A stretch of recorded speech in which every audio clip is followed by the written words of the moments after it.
Cənnət pulla qazanılır, bəli. Pulu xərcləyirsən Allah yolunda, çevrilir olur cənnət. Bu dünyanı heç kəs pisləməyib.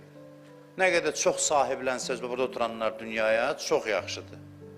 Mən bunu sizə 100 dəfə demişəm. Elə bir hədd yoxdur ki, İslam desin ki, day qazanma, bəsdir. İslam deyir, çox qazan, çox xərcləmək üçün. Başqalarına faydalı olmaq üçün. Bir adam qocalmışdı, yaşlaşmışdı, da işdən çıxmışdı. İmam Sadiq Əleyhisselam deyir ki, ged işdə ağlın azalar. İşdə çalış, bacardığın qədər işdə, zəhmət çək. Aldananlara zərbə vurur, aldananlar özü aldanır. Dünyanı da Allah rəhməti ilə yaradıb. Və rəhməti vəsəət kullə şey. Quran buyurur ki, rəhmətim Allah deyir, hər şeyə əhatə eləyib.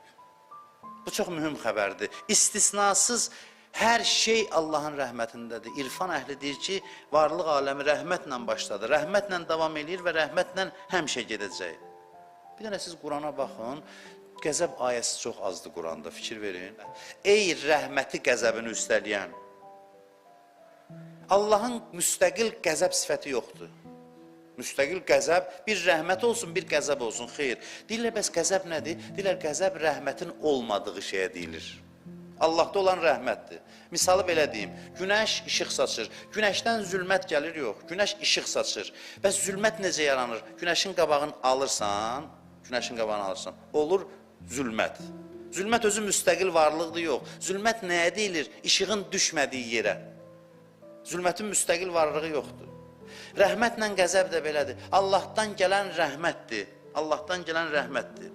Günahkarlar rəhmətin qabağını günahla alır, düşdüyü yerin adına deyirlər ki, qəzəb dairəsinə düşdü.